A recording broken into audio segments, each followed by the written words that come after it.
ദൈവനാമം അതിയായി മഹത്വപ്പെടുമാറാകട്ടെ. നിങ്ങൾ ശ്രവിക്കുന്നത് ജീസസ് വോയിസ് മെസ്സേജ്. എല്ലാ ശ്രോതാക്കൾക്കും കർത്താവായ യേശു ക്രിസ്തുവിൻ നാമത്തിൽ സ്വാഗതം.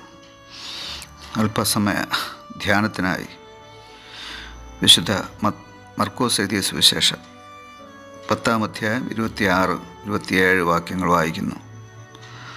അവർ ഏറ്റവും വിസ്മയിച്ചു. എന്നാൽ രക്ഷ പ്രാപിപ്പാൻ ആർക്ക് കഴിയുമെന്ന് തമ്മിൽ പറഞ്ഞു. യേശു അവരെ നോക്കി, മനുഷ്യർക്ക് അസാധ്യം തന്നെ, ദൈവത്തിന് അല്ലതാനും. ദൈവത്തിന് സകലവും സാധ്യമല്ലോ എന്ന് പറഞ്ഞു.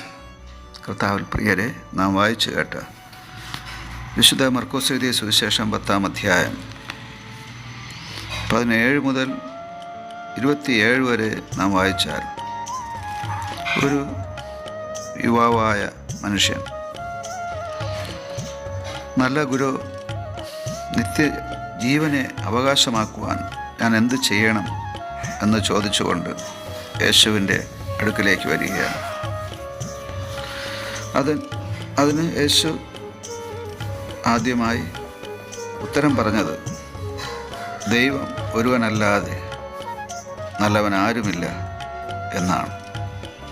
തുടർന്ന് കൊല ചെയ്യരുത്, വ്യഭിചാരം ചെയ്യരുത്, മോഷ്ടിക്കരുത്, കള്ളസാക്ഷ്യം പറയരുത്, ചതിക്കരുത്, നിൻ്റെ അപ്പനെയും അമ്മയെയും ബഹുമാനിക്കുക എന്നീ കൽപ്പനകളെ നീ അറിയുന്നുവല്ലോ. ഇതെല്ലാം പാലിച്ചാൽ നിനക്ക് നിത്യജീവൻ പ്രാപിക്കാമെന്നാണ് ആദ്യം യേശു അവനോട് പറഞ്ഞത്. അതിന് മറുപടിയായി ആ യുവാവ്, ഗുരു, ഈ അങ്ങ് പറഞ്ഞ കാര്യങ്ങളൊക്കെ ഞാൻ ചെറുപ്പം മുതൽ പ്രമാണിച്ചു പോരുന്നു, ഇനി എന്താണ് കുറവ് എന്ന് ചോദിക്കുവാനിടയായി. അതിന് മറുപടിയായി യേശു, ഒരു കുറവ് നിനക്കുണ്ട്. നീ പോയി നിനക്കുള്ളത് എല്ലാം വിറ്റ് ദരിദ്രർക്ക് കൊടുക്കുക, അഥവാ സാധുക്കൾക്ക് കൊടുക്കുക, എന്നാൽ നിനക്ക് സ്വർഗത്തിൽ നിക്ഷേപം ഉണ്ടാകും. പിന്നെ വന്ന് എന്നെ അനുഗമിക്കുക എന്ന് അവനോട് പറയുവാനിടയായി. ഉടനെ ആ മനുഷ്യൻ വളരെ സമ്പന്നനാകയാൽ യേശു പറഞ്ഞ ഈ വചനം അനുസരിക്കാൻ കഴിയാതെ വിഷാദിച്ച് ദുഃഖിതനായി പൊയ്ക്കളഞ്ഞു എന്നാണ് എഴുതിയിരിക്കുന്നത്. തുടർന്നാണ് യേശു ശിഷ്യന്മാർ തമ്മിലുള്ള സംസാരം ആരംഭിക്കുന്നത്. സമ്പന്നന്മാർ അഥവാ ധനവാന്മാർ ദൈവരാജ്യത്തിൽ പ്രവേശിക്കുന്നതിൻ്റെ തടസ്സങ്ങൾ യേശു ശിഷ്യരുടെ സാന്നിധ്യത്തിൽ സംസാരിക്കുകയാണ്.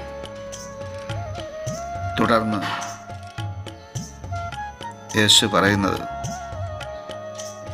ഈ ദൈവരാജ്യത്തിൽ കടക്കുക എന്നുള്ളത്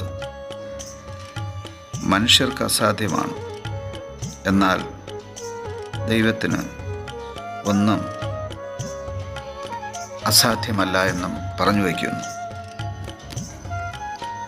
ഈ മനുഷ്യനെ സംബന്ധിച്ചിടത്തോളം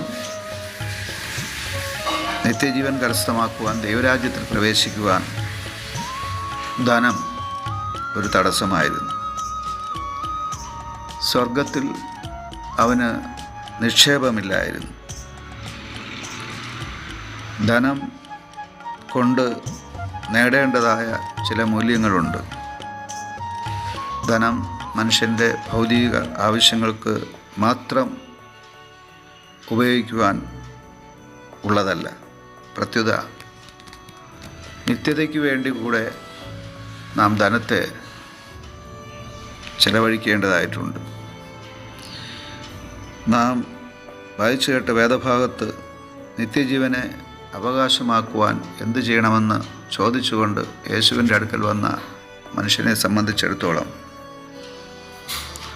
ധനം ഭൗതിക ആവശ്യങ്ങൾക്ക് വേണ്ടി മാത്രം ഉപയോഗിച്ചു കൊണ്ടിരുന്ന ഒരു സ്ഥിതിയായിരുന്നു. അവനോട് കർത്താവ്, നിനക്ക് സ്വർഗത്തിൽ നിക്ഷേപമില്ല എന്ന് പറയുമ്പോൾ, സ്വർഗത്തിൽ നിൻ്റെ ധനം നിക്ഷേപിക്കുക എന്ന് പറയുമ്പോൾ അവനത് അനുസരിക്കുവാനായിട്ട് സാധിക്കുന്നില്ല. ധനത്തെ ഏറ്റവും വലുതായി കാണുന്നവർക്ക് ഒരിക്കലും ദൈവരാജ്യത്തിൽ സ്വർഗത്തിൽ പ്രവേശിക്കുവാൻ സാധ്യമല്ല. ധനം നമുക്ക് ആവശ്യമാണ് ഭൗതിക ജീവിതത്തിന്.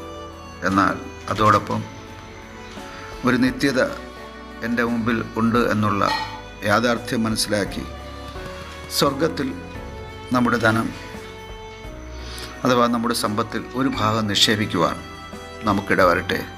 ഈ വചനങ്ങളാൽ സർവശക്തനായ ദൈവം നിങ്ങളെ സമൃദ്ധിയായി അനുഗ്രഹിക്കുമാറാകട്ടെ. ആമേൻ, ആമേൻ.